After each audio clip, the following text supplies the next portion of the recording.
Auzubillahi minash-shaytanir-rajim. Bismillahir-rahmanir-rahim. My dear students, Assalamu alaikum wa rahmatullahi wa barakatuh.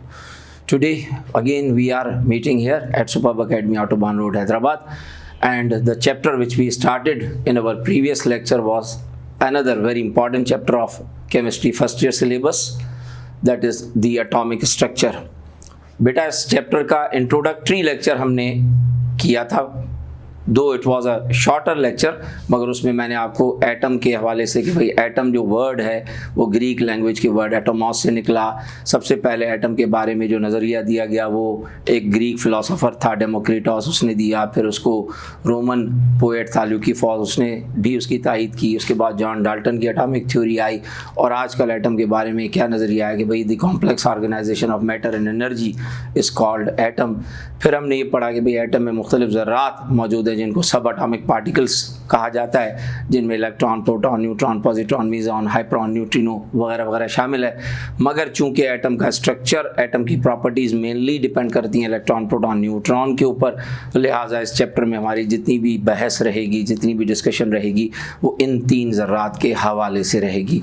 अब वो हवाले क्या होंगे तीन ज़र्रात के कि भाई ये ज़र्रात इलेक्ट्रॉन, प्रोटॉन, न्यूट्रॉन नामी जो पार्टिकल्स हैं ये डिस्कवर कब हुए, कैसे हुए, किसने किए, इनकी चार्जेस कितनी, इनके मासेस कितने, एटम में इनकी लोकेशन या पोजीशन क्या है। अब ये सारी डिस्कशन हमारी जारी रहेगी इस चैप्टर में, दी एटॉमिक स्ट्रक्चर में, और ये तमाम की तमाम डिस्कशन बेटा हम करेंगे with the help of certain experiments. ये पूरा का पूरा चैप्टर एक्सपेरिमेंटल बेस पर है, मगर ये कि अब वो एक्सपेरिमेंट तो जाहिर है यहाँ पे हम नहीं कर सकते, मगर ये कि उनकी थ्योरेटिकल बैकग्राउंड जो है वो कोशिश करेंगे कि आपको बेहतर तरीके से समझाया जा सके। अब चैप्टर का पहला टॉपिक जो हम शुरू करने जा रहे हैं आज वो है फैराडेज एक्सपेरिमेंट। बेटा फैराडेज एक्सपेरिमेंट, माइकल फैराडे एक यूएसए का साइंटिस्ट था। 9 की किताब में आपको याद दिलाऊं, माइकल फैराडे के 2 लॉज इलेक्ट्रोलाइसिस के हवाले से बहुत मशहूर लॉज हैं। First law of electrolysis, second law of electrolysis, वो भी पढ़ाए जाते हैं, आप लोगों ने भी पढ़े होंगे। तो इसने जो मेन काम किया वो किया इलेक्ट्रोलाइसिस पे, इलेक्ट्रोलाइटिक कंडक्शन ऑफ सॉल्यूशंस पे। और आपको बताता चलूं बेटा कि इस एक्सपेरिमेंट में आपको इलेक्ट्रॉन की मौजूदगी के बारे में क्लू मिलेगा। क्लू मीन्स इशारा, इंडिकेशन जिसको आप कहो। So Faraday's experiment is based on the passage of electricity through solutions, and from this experiment we will have the clue, the indication about the existence of electron. बेटा Michael Faraday से भी पहले electrolysis पे जो काम किया गया वो सर हम्फ्री डेवी की जानिब से किया गया। हम्फ्री डेवी उसने भी यही इलेक्ट्रोलाइटिक कंडक्शन ऑफ सॉल्यूशन पे काम किया, और इसके मुशाहिदे में भी ये बात आई कि भाई when electric current is pass through an electrolytic solution, the solution will be dissociated into charged particles which are called ions. अब ये एक पुराना फलसफा क्लास 9 से 8 से हम लोग पढ़ते आ रहे हैं। इलेक्ट्रोलाइसिस कराया जाता है तो सॉल्यूशन हमारा चार्ज पार्टिकल्स में डिस्ट्रीब्यूट हो जाता है। पॉजिटिव चार्ज वाले पार्टिकल्स को कैटायंस कहते हैं, नेगेटिव चार्ज वाले पार्टिकल्स को एनायंस कहते हैं। बेसिकली मैं आपको बताता चलूँ कि इलेक्ट्रोलाइसिस कराया ही क्यों जाता है किसी सॉल्यूशन का, किसी भी इलेक्ट्रोलाइटिक सॉल्यूशन में से करंट पास ही क्यों किया जाता है, इलेक्ट्रोलाइसिस कराने की ज़रूरत ही क्यों पेश आती है। तो बेटा याद रखिएगा, इलेक्ट्रोलाइसिस कराने के पीछे जो मकसद होता है वो उन एलिमेंट्स को फ्री स्टेट में कलेक्ट करना होता है जो कि आम तौर पे नेचर में फ्री स्टेट में एग्जिस्ट नहीं करते। मैं आपको याद दिलाता चलूँ, आपने इंटर के चैप्टर 3 में एस ब्लॉक एलिमेंट्स जो चैप्टर था उसमें अल्कली मेटल्स और अल्कलाइन अर्थ मेटल्स का एग्जिस्टेंस पढ़ा था, अकरेंस पढ़ा था। तो आपको वहाँ पे पता चला था, आपको बताया गया था, पढ़ाया गया था कि भाई ये हाईली रिएक्टिव एलिमेंट्स होते हैं, and being highly reactive they do not occur free in nature. Nature में आपको फ्री स्टेट में नहीं मिलते, in the form of compounds मिलते हैं, in the form of ores मिलते हैं। फिर आप क्या करते हो, इनके ओर्स को ज़मीन में से निकालते हो और उन ओर्स को प्यूरिफाई करते हो, उनमें से नॉन मेटल्स अलग करते हो, मेटल्स को अलग कर जाते हो, और ज़्यादातर जो चीज़ आप करते हो वो करते हो इलेक्ट्रोलाइटिक कंडक्शन के ज़रिए। अब इलेक्ट्रोलाइटिक कंडक्शन 2 तरह से होती है, या मोल्टन स्टेट में होती है या सॉल्यूशन फॉर्म में होती है। आपको याद दिलाता चलूँ, हमने सोडियम मेटल हासिल किया था through the electrolysis of fused sodium chloride. Sodium chloride को आपने मोल्टन स्टेट में लाके उसका आपने इलेक्ट्रोलाइसिस कराया था, तो सोडियम आपको अलग होके मिला था एज अ सॉलिड और आपको क्लोरीन मिल गया था एज अ गैस।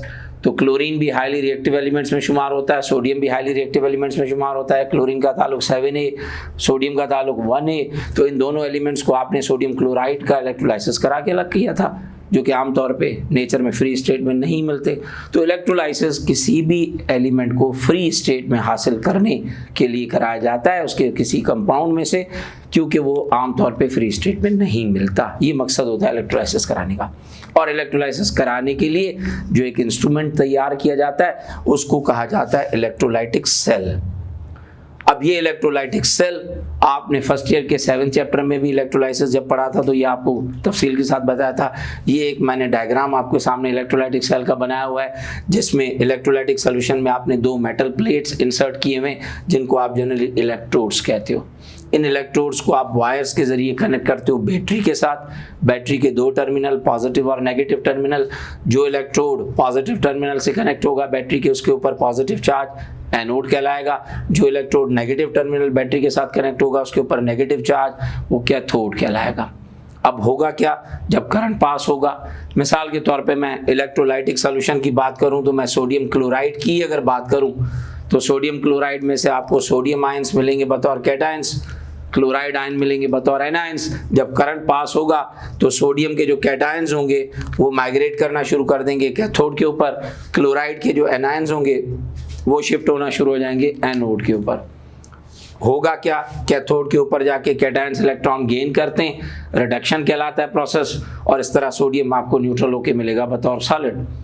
इसी तरीके से क्लोराइड आयन जो है जाएंगे वो एनोड के ऊपर जाके इलेक्ट्रॉन लूज करेंगे, जिस प्रोसेस को आप ऑक्सीडेशन कहते हो, और क्लोरीन बतौर गैस लिबरेट होगी एनोड के ऊपर। यूं सोडियम आपने अलग कर लिया सोडियम क्लोराइड में से बतौर सॉलिड, क्लोरीन आपने अलग कर लिया बतौर गैस। ये पूरा अमल आपका इलेक्ट्रोलाइसिस कहलाया, और ये इंस्ट्रूमेंट जिसमें आपने एक चीज की इसको आपने इलेक्ट्रोलाइटिक सेल का।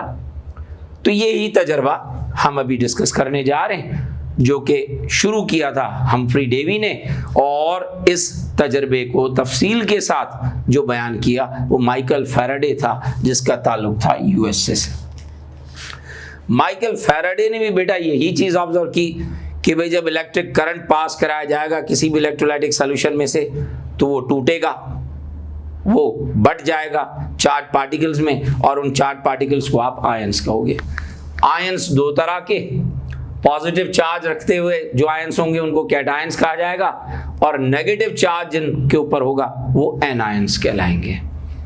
इलेक्ट्रिक करंट जब पास कराओगे तो ये कैटायंस और एनायंस भागना शुरू कर देंगे अपने अपने इलेक्ट्रोड्स की जानिब, यानी कैटायंस कैथोड की जानिब जाएंगे, एनायंस एनोड की जानिब जाएंगे। कैटायंस ने जाके क्या करना है? जाके इलेक्ट्रॉन गेन करने यानी रिडक्शन करना है, और वहां जाके कैथोड के ऊपर कैटायंस न्यूट्रल हो जाएंगे। इसी तरीके से एनायंस जाएंगे एनोड के ऊपर, जहां जाके इलेक्ट्रॉन लूज करेंगे। इलेक्ट्रॉन लूज करने को आप ऑक्सीडेशन कहोगे, और इस तरह से एनायंस भी अपनी चार्ज लूज करके इस तरह न्यूट्रल हो जाएंगे एनोड के ऊपर। अब यहां से जो इंपॉर्टेंट चीज आपको बताना चाह रहा हूं वो ये कि माइकल फैराडे ने ये जो पॉजिटिव और नेगेटिव आयंस बने, इनके ऊपर जो चार्ज आई पॉजिटिव या नेगेटिव, अब वो पॉजिटिव चार्ज +1 भी हो सकती है, +2 भी हो सकती है, +3 भी हो सकती है, इसी तरीके से नेगेटिव चार्ज -1, -2, -3। अब ये चार्ज इस बंदे ने ना कैलकुलेट की, इस बंदे ने ये चार्ज डिटरमाइन की, और इसका कहना यही था कि भाई ये आयंस अपनी अपनी चार्ज जो अपने ऊपर लेते हैं ये जाके रिलीज करते हैं अपने अपने इलेक्ट्रोड्स के ऊपर, और इस तरह से न्यूट्रल हो जाते हैं या सॉलिड की हालत में, या लिक्विड की हालत में, या गैस की हालत में। अब ये इसने ये कहा कि भाई जितना ज्यादा करंट पास कराओगे उतने ज्यादा आयंस आपके भागेंगे दौड़ेंगे इलेक्ट्रोड्स की जानिब, उतना ज्यादा मिकदार आपको मिलेगा एलिमेंट्स का न्यूट्रल होकर अपने अपने इलेक्ट्रोड्स पे। करंट ज्यादा पास होगा, ज्यादा तादाद में आयंस जाएंगे, ज्यादा मिकदार में एलिमेंट्स फ्री नेचर में मिलेंगे। अगर आपने इलेक्ट्रिक करंट कम पास कराया, आयंस कम तादाद में दौड़ेंगे अपने अपने इलेक्ट्रोड्स की जानिब, इस तरह एलिमेंट्स की मिकदार भी आपको कम मिलेगी न्यूट्रल होके अपने अपने इलेक्ट्रोड्स पे। तो अमाउंट ऑफ एलिमेंट्स जो आपको न्यूट्रल होके मिलेंगे अपने अपने इलेक्ट्रोड्स पे, उसका दारोमदार है charge pass through the solution के ऊपर। Greater the amount of charge pass through the solutions, greater will be the amount of elements collected at their respective electrodes. ये याद रखिएगा, चार्ज गुजारोगे ही नहीं, करंट पास ही नहीं होगा, तो आपका एलिमेंट्स जो है न्यूट्रल स्टेट में नहीं आएंगे, क्योंकि आयंस अपने अपने इलेक्ट्रोड्स पे जाके न्यूट्रल होंगे ही नहीं। तो number of amount of elements collected at their respective electrode depend upon the amount of the charge pass through the solutions. अब यही बात इसने ये कही, ये एक बेसिक जुमला कि भाई इसने ये कहा कि भाई हर पॉजिटिव या नेगेटिव आयन जो अपने ऊपर चार्ज लिए हुए है, पॉजिटिव चार्ज कैटायंस के ऊपर है, नेगेटिव चार्ज एनायंस के ऊपर है, वो एक बेसिक यूनिट के तौर पे इलेक्ट्रिक चार्ज के उसके ऊपर मौजूद है, और वो बेसिक यूनिट इलेक्ट्रिक चार्ज का इसने कैलकुलेट करके हमें दिया। और इस basic unit of electric charge को 1891 में नाम दिया स्टोनी ने इलेक्ट्रॉन का। यानी पॉजिटिव आयंस के ऊपर अगर पॉजिटिव चार्ज है तो इसका मतलब वो इलेक्ट्रॉन लूज कर रहे हैं, नेगेटिव आयंस के ऊपर अगर नेगेटिव चार्ज है तो इसका मतलब वो इलेक्ट्रॉन गेन कर रहे हैं। अब +1 चार्ज है तो 1 इलेक्ट्रॉन लूज हुआ होगा, +2 चार्ज है तो 2 इलेक्ट्रॉन लूज हुए होंगे। यानी ये बेसिक यूनिट इलेक्ट्रिक चार्ज का अपने मल्टीपल के तौर पे ऐड हुए जा रहा है, सब्ट्रैक्ट हुए जा रहा है। अगर +1 चार्ज है तो 1 इलेक्ट्रॉन लूज हुआ है, +2 चार्ज है तो 2 इलेक्ट्रॉन लूज हुए, +3 चार्ज है तो 3 इलेक्ट्रॉन लूज हुए। कैटायन आपका मोनोपॉजिटिव से डायपॉजिटिव, डायपॉजिटिव से ट्राइपॉजिटिव बनता चला गया। इसी तरीके से अगर -1 चार्ज है तो 1 इलेक्ट्रॉन गेन हुआ, -2 चार्ज है तो 2 इलेक्ट्रॉन गेन हुए, -3 चार्ज है तो 3 इलेक्ट्रॉन गेन हुए। इस तरह से नेगेटिव चार्ज भी आपकी मल्टीप्लाई होती चली गई, इंक्रीज होती चली गई by the gain of electron. अब ये जो चार्ज पॉजिटिव या नेगेटिव हर आयन के साथ मंसूब की गई, इस चार्ज का नाम इलेक्ट्रॉन तजवीज़ किया गया, और वो नाम इसको तजवीज़ किया जिस बंदे ने, वो था स्टोनी, और साल था 1891। बेटा इलेक्ट्रॉन की डिस्कवरी मैं नहीं कह रहा हूं, इलेक्ट्रॉन की डिस्कवरी जे थॉमसन से मंसूब है। इलेक्ट्रॉन का नाम जो सजेस्ट किया गया वो किया गया स्टोनी की जानिब से 1891 में। तो ये आपका बेटा पहला एक्सपेरिमेंट था, फैराडेज एक्सपेरिमेंट, जिसमें से आपको क्लू मिलता है इलेक्ट्रॉन की मौजूदगी का हर पॉजिटिव और नेगेटिव आयन के साथ। इसके बाद का सेकेंड टॉपिक हम शुरू करेंगे।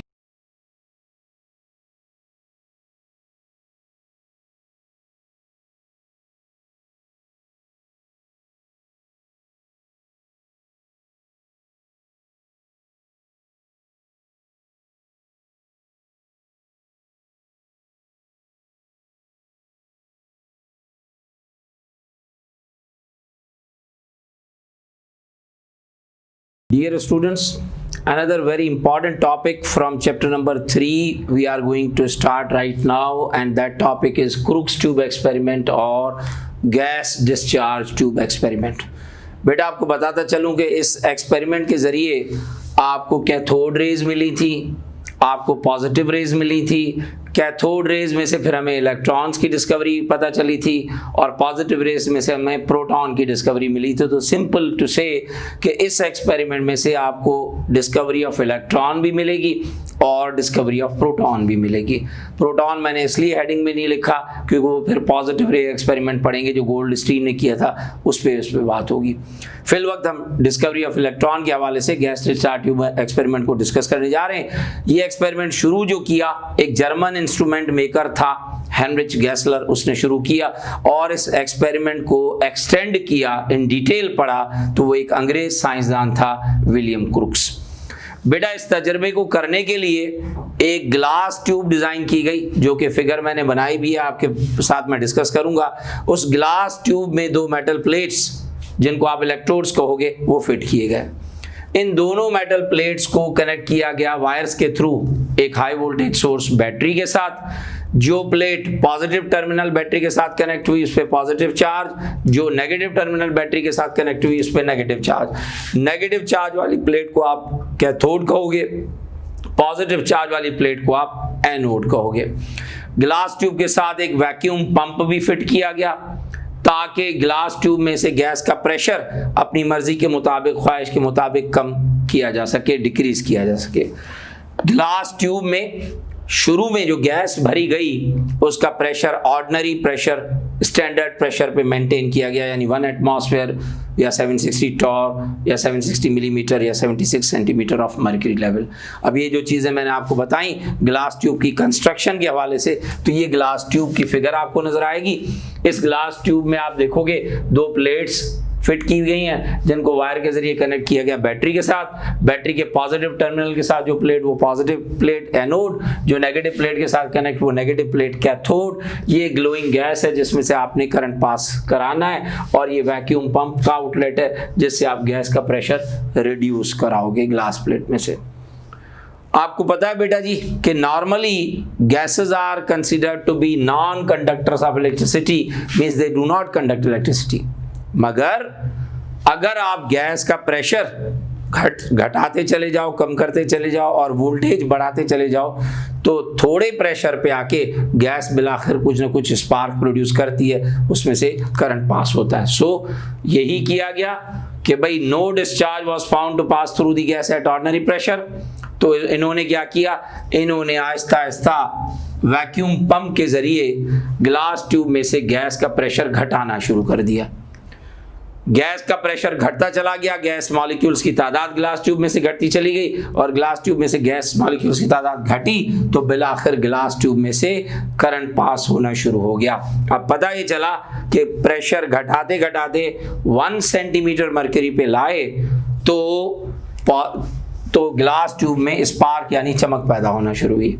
प्रेशर को मजीद घटा के 1 सेंटीमीटर से मतलब है 10 मिलीमीटर, 10 मिलीमीटर से और घटा के 1 मिलीमीटर पे लाए तो पता चला कि भाई पॉजिटिव इलेक्ट्रोड जो था एनोड वो जलना शुरू हो गया। एक शानदार तेज रोशनी के साथ उसने ग्लोइंग शुरू कर दी, और ये पॉजिटिव इलेक्ट्रोड का ग्लो करना, इसको आप देखोगे किताब में लिखी हुई है एक टर्म, इसको कहते हैं पॉजिटिव कॉलम।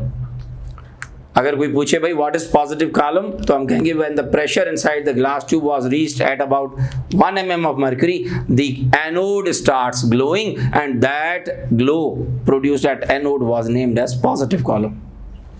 अब 1 mm से प्रेशर घटाते घटाते 0.001 mm पे लाए तो पता चला कि पूरी की पूरी ग्लास ट्यूब एक शानदार तेज हरे रंग की रोशनी के साथ जल उठी। ग्रीन लाइट के साथ पूरी की पूरी ग्लास ट्यूब जल उठी, और एक मखसूस किस्म की शुआ देखी गई जो कि कैथोड से बरामद हुई, और वो शुआ कैथोड से ट्रेवल करती हुई स्ट्रेट लाइन में एनोड की जानिब बढ़ी। कैथोड से शुआ बरामद हुई, एनोड की जानिब उस शुआ ने ट्रेवल करना शुरू कर दिया जब ग्लास ट्यूब में गैस का प्रेशर 0.001 mm मर्क्यूरी लेवल पे पहुंचा। इस शुआ का नाम बेटा जी रखा गया कैथोड रेज। तो इस तरह आपको बताता चलूं, क्रूक्स ट्यूब एक्सपेरिमेंट या gas discharge tube experiment gave rise to the discovery of cathode rays. इस तजर्बे में से आपको कैथोड रेज मिली, और कैथोड रेज पे जब रिसर्च हुई, कैथोड रेज के प्रॉपर्टीज पे जब रिसर्च हुई, तो पता चला कि भाई इलेक्ट्रॉन भी आपको इन कैथोड रेज में से बरामद होते हुए नजर आए। तो डिस्कवरी ऑफ इलेक्ट्रॉन के हवाले से अब हम बात करने जाएंगे कैथोड रेज की प्रॉपर्टीज के ऊपर।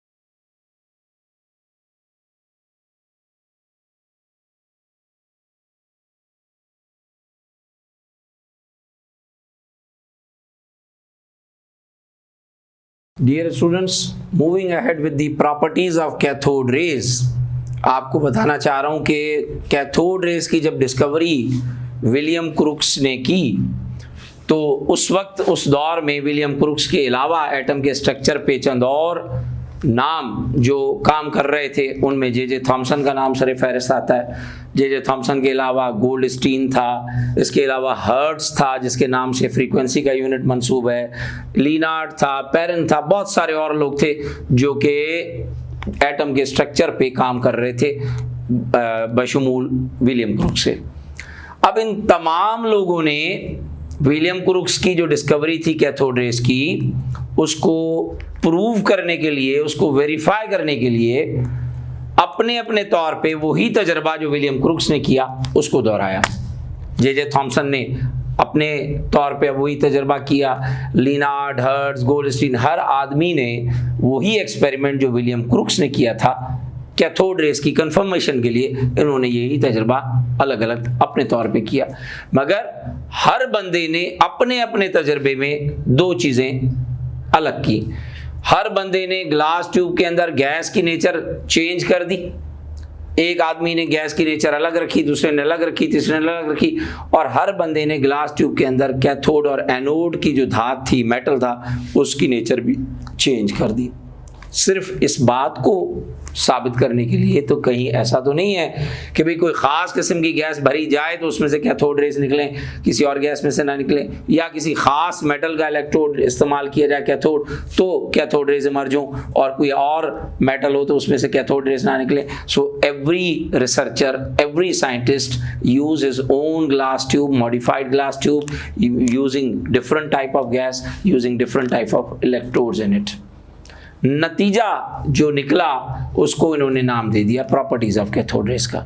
अब कैथोड रेस की खूबियां, कैथोड रेस की खासियतें, प्रॉपर्टीज पे अगर बात की जाए तो सबसे पहली चीज जो इन सब लोगों ने मुश्तरका तौर पे ऑब्जर्व की, कैथोड रेस का स्ट्रेट लाइन पाथ।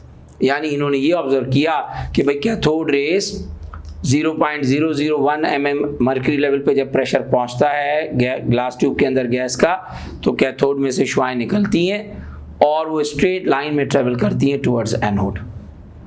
कैथोड में से कैथोड रेस इमर्ज होती हैं, स्ट्रेट लाइन में ट्रेवल करते हुए एनोड की जानिब जाती हैं। इसका पता कैसे चला? इन्होंने कहा कि भाई अगर कैथोड रेस के रास्ते में कोई ऑब्जेक्ट रख दिया जाए, कोई मोटी सी चीज़ रख दी जाए, तो उस ऑब्जेक्ट के रखने से कैथोड रेस का रास्ता रुकेगा, और रास्ता रुकेगा तो नतीजे में उस ऑब्जेक्ट का शैडो पैदा होगा, अक्स पैदा होगा, इमेज पैदा होगा। तो ये इस बात को जाहिर करता है कि भाई cathode rays emerging out from cathode, they travel in a straight line towards anode. मगर फिर कहते हैं कि ये इमर्जिंग जो है कैथोड रेस की, आप देख तब सकते हो जब आप कैथोड जो इस्तेमाल करो वो कॉनकेव शेप का हो। बेटा कॉनकेव शेप कुछ इस तरह से होता है। कॉनकेव शेप अंदर की जानिब दबा हुआ होता है, बाहर से उभरा हुआ होता है, अंदर की जानिब दबा होता है। इस शेप को हम कहते हैं कॉनकेव शेप। तो कह रहे हैं कि कैथोड अगर आप कॉनकेव शेप का इस्तेमाल करोगे तो आपको कैथोड में से बाकायदा शुआएं इमर्ज होती हुई दिखाई भी देंगी कि भाई कैथोड में से शुआएं निकल रही हैं जब ग्लास ट्यूब के अंदर प्रेशर 0.001 mm पे पहुंचा।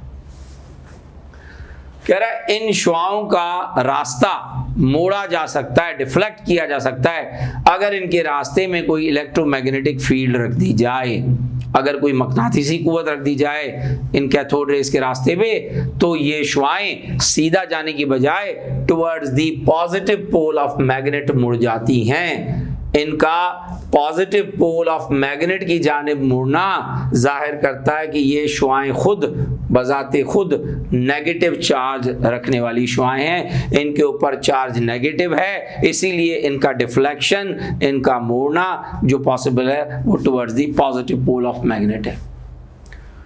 बेटा इन शुआओं में पेनिट्रेशन पावर यानी किसी भी चीज में से आर पार चले जाने की सलाहियत बहुत लो है, बहुत कम है। कोई मोटा सा ऑब्जेक्ट, कोई थिक सा ऑब्जेक्ट रखोगे उसमें से आर पार नहीं जाएंगी।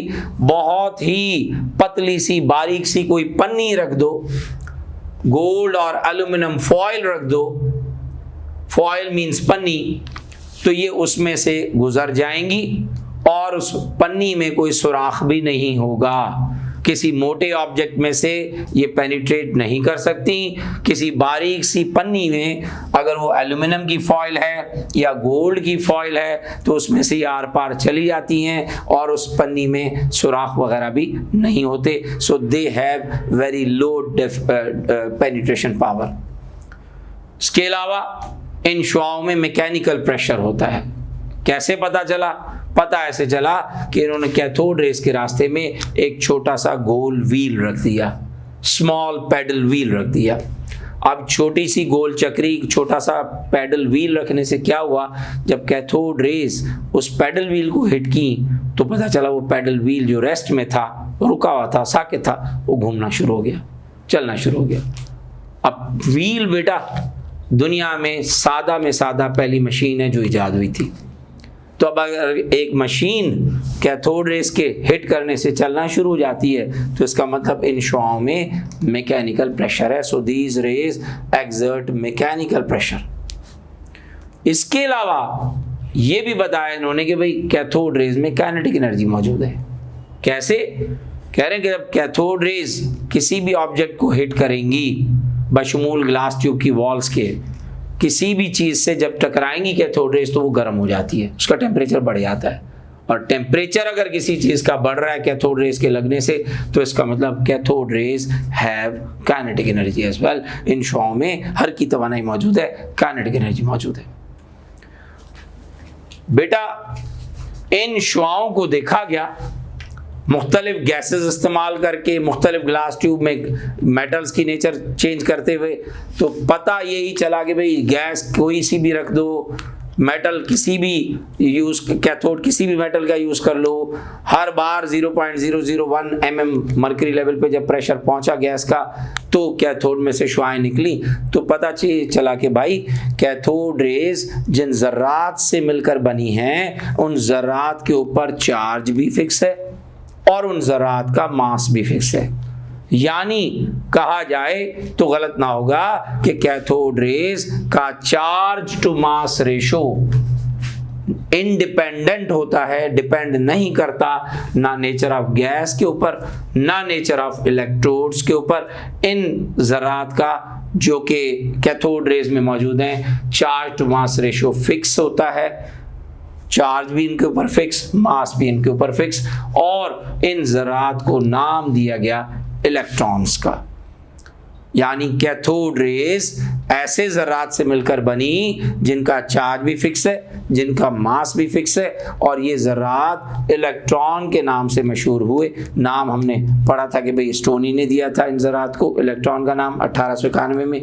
तो इस तरह से पता चला कि कैथोड रेज जिन ज़रात से मिलकर बनी they carry negative charge and they have fixed mass. आप कोई सी भी गैस उठा लो, आप कोई सा भी कैथोड एनोड रख लो, हर बार 0.001 mm मर्करी लेवल पे प्रेशर पहुंचता है ग्लास ट्यूब में, कैथोड में से रेज निकलती हैं और वो रेज नेगेटिवली चार्ज ज़रात पर मुश्तमिल होती हैं जिनको आप इलेक्ट्रॉन कहते हो। तो कंक्लूडिंग पॉइंट ये है कि electrons are the constituent means लाजमी, कॉन्स्टिट्यूएंट पार्ट ऑफ मैटर, लाजमी जुज़ है मादे का। मादे में इलेक्ट्रॉन के बगैर मादा एग्जिस्ट ही नहीं कर सकता। सो लाजमी जुज़ है मादे का, और किसी भी किस्म का मादा, किसी भी किस्म का मैटर आप यूज़ कर लो, कोई सी भी गैस यूज़ कर लो, आपको कैथोड रेज मिलेंगी 0.001 mm पे, और उनमें से इलेक्ट्रॉन आपको कैथोड रेज की सूरत में जो है फ्लो करते हुए नज़र आएंगे। तो बेटा आज का जो टॉपिक हमने किया, लेक्चर जो हमने किया, उसमें आपको मैंने चैप्टर नंबर 3 में से पहले 2 एक्सपेरिमेंट्स आपके साथ मैंने डिस्कस किए। पहला एक्सपेरिमेंट हमने फैराडेज एक्सपेरिमेंट किया, दूसरा एक्सपेरिमेंट हमने क्रूक्स ट्यूब एक्सपेरिमेंट या डिस्चार्ज ट्यूब एक्सपेरिमेंट किया। फैराडेज एक्सपेरिमेंट्स में आपको इलेक्ट्रॉन का क्लू मिलता है, इलेक्ट्रॉन की डिस्कवरी जो आपको मिलती है वो इस क्रूक्स ट्यूब एक्सपेरिमेंट में से मिलती है। इंशाल्लाह अगला लेक्चर जब हमारा होगा तो इसी चैप्टर को आगे बढ़ाएंगे। अब जो टॉपिक करेंगे नेक्स्ट लेक्चर में इंशाल्लाह तो होगा positive rays experiment. Till then Allah निगहबान, अल्लाह हाफिज़।